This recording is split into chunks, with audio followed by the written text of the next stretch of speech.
The agency now moving through simpler refunds first, but arguing that, well, importers in one group must file lawsuits to become eligible. Joining us now to discuss this and so much more is Mr. Bruce Torres, Director of Communications for the American Small Business League and the Don't Cheat Women Project that supports advocacy work that aims to elevate women-owned small businesses in federal contracting. Bruce, it's good to see you again, sir. Welcome back to the show.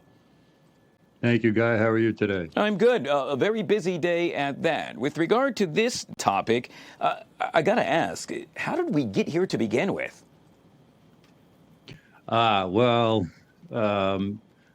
There's a certain class of importers, as you alluded to. We've looked at this a little. We hope to look at it more. We are concerned with all things small business from the hip. It's just another example of the federal government missing an opportunity to make life a little easier for small businesses. And that's our bugaboo, obviously. We're all involved with the federal contracting and the discrepancy of our small business contracts really going to big businesses. Yes, people need to get up to speed about that. I don't know much more about the story that certain importers, I've read one where it certainly is just an unnecessary inconvenience. You know, why? When the customs agency is facilitating refunds, apparently through large amounts of other kinds of industries or other kinds of businesses or other kinds of importers. But there's this particular class of importers like, well, if you want the refund of tariffs that apparently the Supreme Court has mandated, you're going to have to sue to get it. Guy, we just, like I say, it goes back to our major conclusion that for all the lip service that every administration gives to small businesses, when you really look at the details, it ain't necessarily so. And we encourage everyone to go to our site, ASBL.com, to get up to speed about that. I'll take a breath to explore this with you in any way, shape, or form you'd like. It appears so many folks are talking the talk, but perhaps not necessarily walking the walk, Bruce. And with that being said, how would you assess the current status of small business overall within America? Struggling. And for all the factors we're well aware of, but particularly for the elephant in the room that we are in the business of informing people about, which is the good news.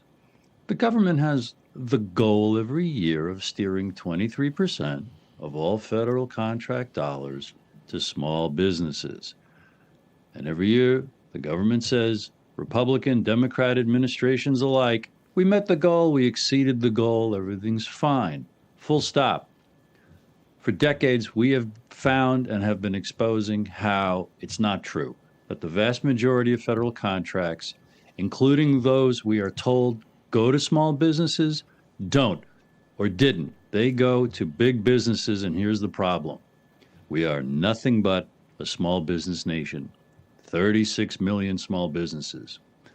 99.9% are small businesses by the government's general definition of less than 500 employees. 98% have less than 100 employees. If they got the federal contracts we are told that they get, small businesses would have to hire and would create hundreds of thousands of jobs, up to 2 million extra jobs every year on top of the jobs that small businesses primarily create. Big businesses that get the small business contracts don't hire and don't create jobs to do that work because they're already big. And we implore everybody to go to our Substack, asbl.substack. The pinned article at the top explains who you can contact in Congress and committees about a couple of bills that really need to be killed, some new bills, and leverage this right now during the midterm year.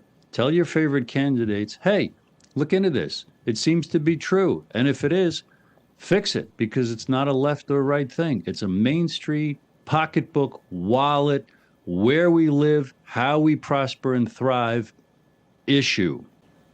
As they say, perhaps it's not a left or a right thing, but the right thing, if you know what I mean.